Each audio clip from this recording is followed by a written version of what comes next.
Jeremy, thank you very much for being on Entrepreneurs, Business, and Finance. Thanks, Henry. Great to be here. So I'm going to give a rather long introduction for my good friend, Jeremy Brandt, because he's done and is doing a lot of things. So he's a founder of We Buy Houses. He's an entrepreneur, a lender, an angel investor, and he has a focus in real estate technology. And he's such a expert that he's asked regularly to contribute to major media outlets around the country, including Fox News, CNBC, CNN, Fox Business, NPR, USA Today, the Wall Street Journal, which in fact you had an article that you were a contributor just a few days ago. And then I saved this one for last, Larry King Live, because some people may not even remember Larry King Live. So that gives you an idea how He's been gone for a while. So you started this a long time ago. It wasn't something new. You're also, we met through the Entrepreneurs Organization, where you were a member in Dallas and went on to become president, which I was also president. Then you founded the Fort Worth chapter. Then you went on to become a chair of the EO Global Governance Committee, which means you were very involved at the top echelon of the worldwide organization called EO, standing for Entrepreneurs Organization. So you have a busy person with a lot of accomplishments, and you have personally invested with me in the past, and you've got a beautiful home, and actually celebrated my birthday a week and a half ago in your backyard with got a nice big pool and oversized hot tub if it's too hot. So it's great to have you on, and I'm going to just we kind of went to the end, and I want to see about maybe going back to the beginning of where and how you started out in the entrepreneur world. And then before that, how you started out in the business world, because I think it's a really interesting story. Because you weren't from Dallas originally, and now you live in the Dallas-Fort Worth area. Still not in Dallas, but the Dallas-Fort Worth area.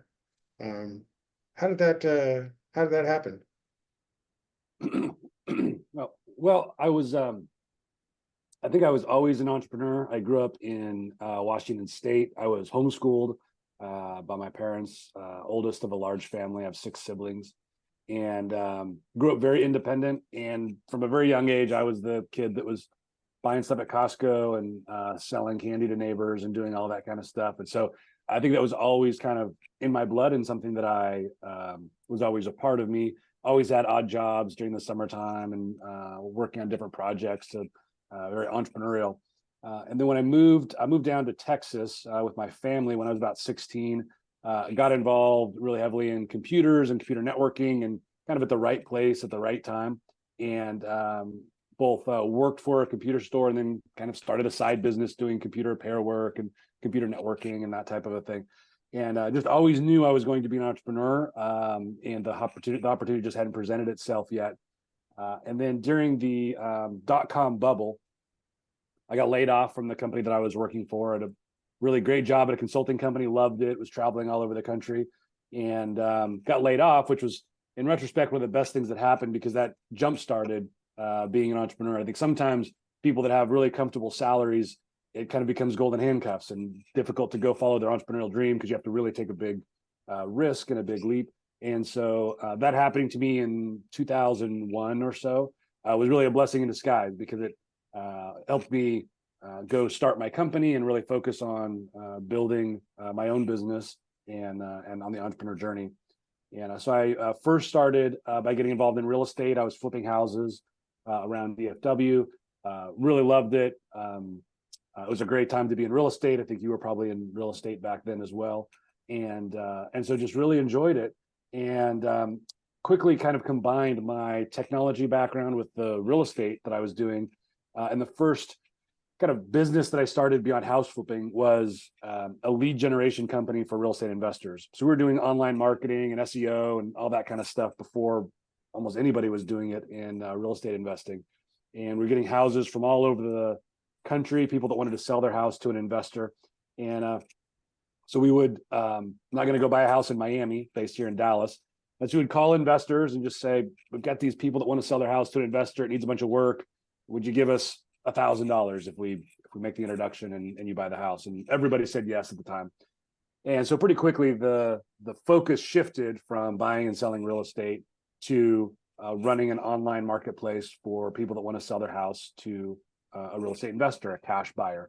And started that business. Now we're, I think, 21 years old. It's called Fast Home Offer, and have been going great. Since we started, bootstrapped. We never raised outside capital. Definitely went through some difficult times during the 08 housing crisis, and real estate's very cyclical, and our business kind of follows the cycles of real estate. But overall, it's been a fantastic business. We've worked with millions and millions of home sellers and tens of thousands of real estate investors all across the United States and Canada, helping kind of connect those home sellers with investors. And then I think within a couple of years of starting that company is when you and I met. I had kind of grown up in a small town, didn't have a lot of different mentors. Again, I was homeschooled. My parents were somewhat entrepreneurial, but kind of very small, on a very small scale. And as I started a business, I was looking around for other entrepreneurs, people to learn from. I was a voracious reader, read every book on entrepreneurialism that's out there. But I found Entrepreneurs Organization, which is how you and I met. And it was just kind of the right thing at the right time for me. I was in my 20s, building this business, having a lot of success, but very unsure of what the next thing was and how to do it, and all these questions. And the first time you do anything is the most difficult it's ever going to be. And when I joined Entrepreneurs Organization, it was amazing because I found dozens, hundreds of other people that were on the same journey I was, but a different spot on the path. And it made it much, much easier to one, just have people to talk to about the things that you're working on and what you're doing. And then two, people to learn from that have already been through some of the same struggles and can tell you what they learned from them. And so I've been, as you know, and you have, part of that organization for a very long time, and volunteer a lot of my time and energy to it. And it's been a great, great group. I think any entrepreneur should join EO if there's a chapter in their city, and it's a fit for them. It also opened my eyes as well. That was going on 20 years ago, and I remember not knowing much outside of my business and having a family full of professional people, which are all very smart, but a different journey, being a doctor, a lawyer, government. So, and one thing that I think was intriguing too, shows your, I mean, I've met your family, your parents, your siblings, and so they were always there and loving and supporting for you. You've shared, and of course I've met them, but you were kind of on your own at age 16, which is pretty unusual. Why don't you give a little quick story about that? Because I think that's neat. Most people will be kind of afraid to do that at Yeah. that age. Yeah, I mean, maybe I was a bit of an odd duck. I mean, as I said, was always very independent, always entrepreneurial. The oldest of seven, was always kind of trying to go off and do things on my own. And when my family had moved down to Texas, it wasn't a permanent move. They came down here for about a year, and then they were going to go back up to Washington, where they had some property. And when it was time for them to go back to Washington, I was about 16, or maybe just turned 17. And I had gotten this great job at a computer store. I was making really good money. I was loving what I was doing. And I, went to my parents and said, I want to stay down here and do this. I've found something that's interesting to me and that I enjoy. And I mean, amazingly supportive parents. They were, we had some conversations about it, but they allowed me to stay here in Texas, and were supportive of that and trusted me to be down here kind of on my own. And so it was, I think oftentimes some of the best things that parents can do is just be supportive of the kind of dreams of their kids if they're very ambitious and want to go do something that's a little bit less traditional. I was homeschooled, so I hadn't really finished school yet per se, right? I was still kind of in that, and this was really foregoing college. But it was, I think it felt right, like the right path for me, and the right path to take for the journey that I was on and the kind of person that I was going to be. And so I'm endlessly appreciative to them for supporting that and helping enable that happen. It really is interesting because there's so many different ways to learn, and school is one of them. And I think recently, I mean, given the right circumstance, I would encourage anyone to go to college, but there's been some pushback that maybe that's not always the thing that you need to do, especially if there's a lot of debt and, if it's not really something you're going to want to do with, and, Right. all those considerations. And there are other ways to learn and be a professional and very successful. And you're certainly a good example of that, because there's, college graduates and they majored in something and they can't find a job, and it can be hard for them. Yeah. And boy, you had one at 16. So now you have a national organization, several really. Um, and you want to talk about what, leaving out maybe the lending and real estate investment, what your We Buy Homes does? We Buy Houses, or? Yeah. So, I started this lead generation company 22-ish years ago, and we still have that. But over the years, what came out of that was it was very profitable, and we're looking for kind of what is the next thing that I want to do, or how do we grow this or expand it.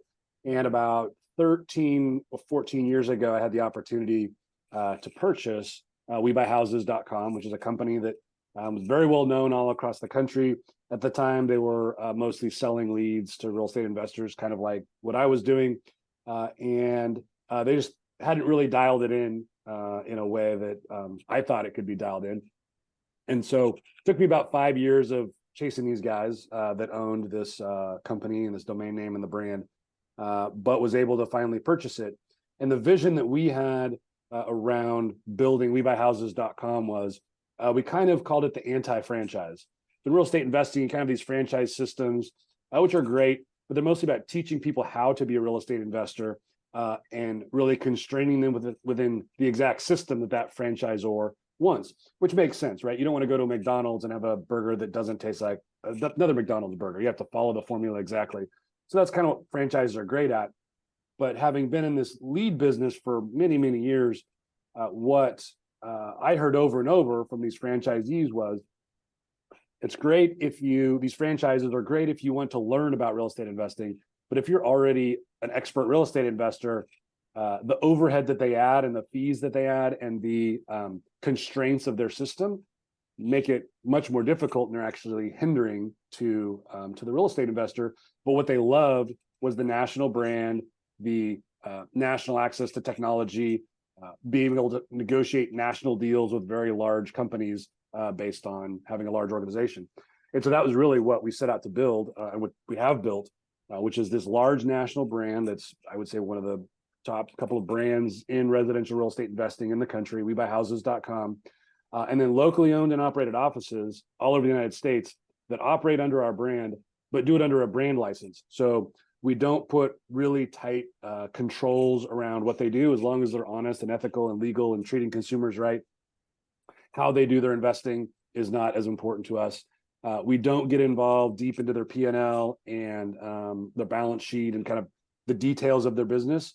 We're more of a service provider to them and charge a monthly license fee and fees for accessing technology and fees for doing marketing, but more of a service provider. And so what happened was we just built this amazing network of incredibly experienced, large residential real estate investors that operate under the brand, that own exclusive territories in cities all over the country, but are free to kind of operate their business how they want to locally. And that's been a really, I think, great fit for what experienced investors want, and a great fit for us and the kind of business that we want to run. And then we run an annual mastermind group with all of our investors come together. We have one coming up this fall here in Dallas, where they all come from all over the country, and we run a conference and a mastermind with all of our licensees. And one of the neat things that's come out of that is that they all feel comfortable sharing their secrets of how they're investing, things that they've learned, marketing tactics that are working really well for them. They feel very comfortable sharing that in this setting because there are no competitors in the room. Everybody's got an exclusive area, nobody crosses over.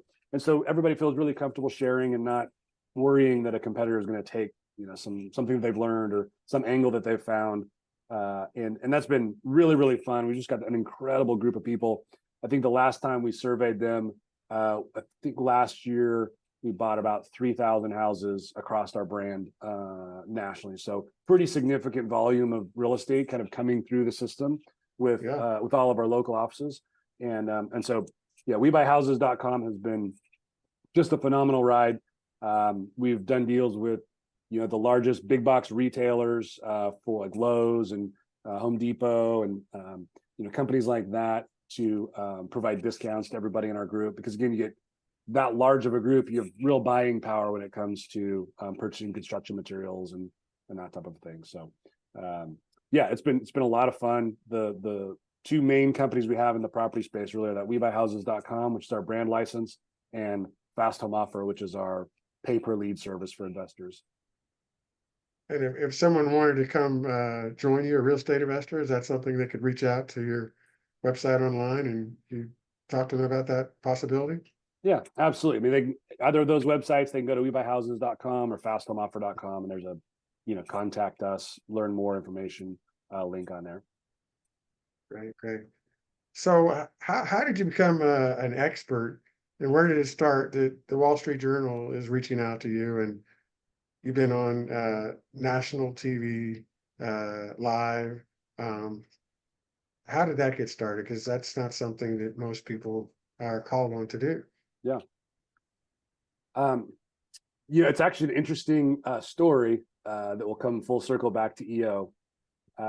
When I had, first started doing the lead business, I was reading, all kinds of books, and there were lots of different books out there. One of the books that I read was a book called Free PR, and it was written by somebody here locally that Jeff Crilly. He was a reporter for the local Fox News, or for the local Fox station here in Dallas. And I just read this book because I'd heard about it and kind of talked a lot about how to get publicity for your business. And with that book and some others, I really started doing exactly what they said to do, which is just reporters are desperate for stories, and people that own companies are experts in usually the company that they're running. They think about it all day long. And if you just go reach out to reporters and talk to them, you'll end up with a lot of stories about what you're doing in your company, and you can become an expert in the industry. And that's really all that I did. I mean, I was, again, in my 20s. I just, every time I saw a story about real estate investing or the real estate market, I would call the reporter and give my opinion. And a lot of them said, thank you. I never heard from them again. But a number of them did a follow-up story or asked more questions. And really, that's how I became kind of a person in the industry that is often interviewed in the media. Is once you've done it 2 or 3 times, reporters are looking around for who's talking about this topic, and then my name would start popping up. The funny story of, again, Larry King's been off the air for a long time, but he used to have a nightly live talk show on CNN. And the funny story about how I ended up on Larry King, again, this is how easy it is sometimes, and why you also shouldn't trust the talking heads on TV. I was in my car driving somewhere, and I was listening to satellite radio, CNN, and an ad came on for Larry King that night. And this is how long ago it was. It said, coming up tonight, Donald Trump is talking about the real estate market. This was like 2008, I think, 2009. Donald Trump's talking about the real estate market and what's going on, and we have these other guests. And it was a promo for Larry King Live that evening. And again, because I thought cold calling was the way to go, and nobody calls these reporters, I picked up my phone. I Googled the phone number for CNN in New York, and I called the phone number and I said, I need to talk to the producer for Larry King Live. And like, hold on a second. And they transferred me over to some guy. And I said, look, I know it's too late. I'm the CEO of this company. I deal with real estate all day long. I just heard your ad that you're talking about real estate tonight on Larry King. I'm sure it's too late, but if you ever need somebody to talk about it, I'm happy to help. And we're national. We work with distressed real estate, et cetera. Kind of gave some qualifications. And the producer said, sure, thank you. Got my number. That was the end of it. I totally forgot about it because I'd done that kind of a thing a dozen times. And then a week later, I got a call on a Monday, and it said, this is so-and-so, the producer of Larry King Live. Are you available Wednesday evening to be on the show? We're doing another show on real estate, and if you're available, we'd love to have you. And that's how that happened. I mean, it was literally one phone call. They probably did some vetting online, but they didn't really do any vetting of me or ask me too many preliminary questions. And I went out to a studio in Dallas that evening and did the live remote on Larry King, and it was live TV on CNN. It was very exciting and quite stressful, but kind of a cool experience. Really cool. Really cool. Well, and I think to give you some credit here, they don't keep inviting you back if you aren't really an expert and you don't have good quotes, you don't know what you're talking about, because I've seen the quotes and I know you're an expert. Um, well, one thing people always seem to like to hear, and I can understand why, is people sometimes have a vision that everything was easy and smooth sailing. And from our experience in entrepreneurship, and you referenced one point, the housing crisis, and maybe that's the point you want to talk about. But what's a story or two about something that you had to overcome? Because everybody I know certainly has had those trepidations. I think Mitchell Allen, who we both know, he talks about how he was 27 days away from running out of cash completely and basically having to go bankrupt and on one of his first businesses. Uh, may not have been that severe, but I know there's been times when it's stressful, other than just going on Larry King. Well, yeah, that's the good kind of stress. No, for sure. And I would say, when I'm talking to entrepreneurs or people that want to be entrepreneurs, I say often, if you want a low stress life, being an entrepreneur is not the career path that you should choose. I mean, certainly there's a lot of advantages to it, but probably like anything, from the outside looking in, a lot of people view it very differently than the reality of what it looks like. And absolutely, I've had multiple times throughout my career where we were basically bankrupt. I remember in the '08 housing crisis, we lost. So I had to shut down one business that I had that we haven't really talked about, but it was shut down in '08.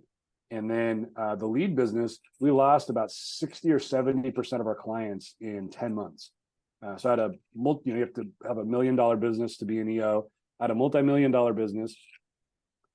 Things were going great. The housing market crashes, and every day we would go into the office and more clients would quit and more clients would quit. And we just started bleeding cash. During this period of time, laid everybody off in the company. It was back to me as the only person in the company. Gave up all my office space, went back to working from an extra bedroom in my house, and really just tried to hold on.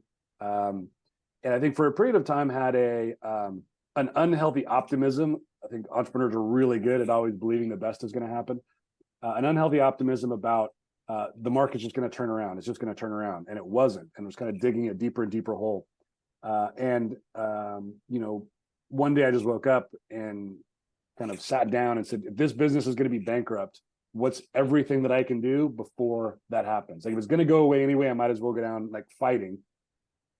But I still have the note that I made that I go back and look at sometimes of like all of the actions that I was going to take that day to fix what I could do. I couldn't go get more clients in a bad housing market, but there were a bunch of things that I could do. And that was right before I gave up the office space. I laid everybody off. Laying people off is one of the hardest things that you can ever do. And so often, especially as an entrepreneur, because often you're your friends, but you have to do it, right? The company goes bankrupt, they're all going to be laid off anyway with less runway. And so it's the right thing to do to kind of do the hard thing and lay people off early on so you can give them some runway. Same with the office space. We're holding on to this office space and it was just, we're bleeding money. We can't continue to do this. And so I'd really just decided if the company's bankrupt, then it's all going to go away anyway. So I might as well do it proactively and in a methodical manner, and was able to cut all of the expenses down to a very small amount. And, I ran an unprofitable business for about 2.5, 3 years, where I was working every day to lose less money, not to make money, just to lose less money than I had the day before.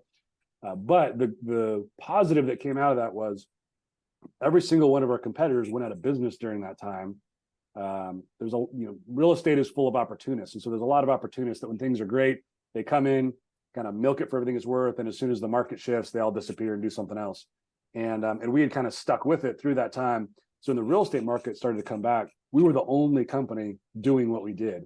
So as the customers came back, we got all of the customers for 1.5 years, 2 years, until more people kind of started coming in to compete. But it was a really stressful time. It was a tough time, and I've had a number of those throughout my career. Probably 2 or 3 or 4, moments where you don't know if you're going to survive business wise. You don't know if it's worth it. You question why you're even doing this, and then you dig deep and you push through and keep going, and you get through the other side and kind of figure it out.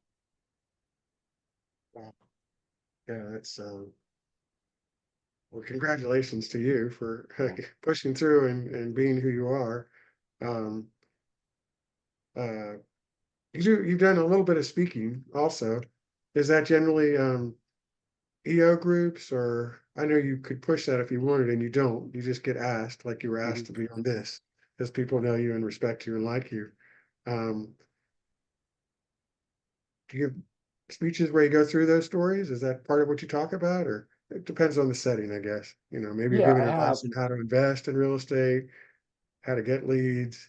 Uh, Yeah, I enjoy speaking. I enjoy being on podcasts. I think, especially for anybody that's been in business for a long time, a great way to give back is to share all those stories so that people can learn from, my mistakes or the things that I've done wrong, or, you know, things that I've learned along the way. I think that's a great way to give back, and I enjoy that. My joke, one of my kind of uh, funny things is that the only time that I've ever gone to college was as a speaker, because I didn't go to college, but I've spoken at I think 2 or 3 universities now to their different classes on entrepreneurship, or at the A&M Law School here in Fort Worth. And so that's been kind of a fun thing, talking to students about entrepreneurialism, or different things that we've done, or so I enjoy that give back. I enjoy talking to people and just sharing kind of stories and experiences from my life, and maybe it saves somebody a couple of years of pain, and they get there faster when they're building a business.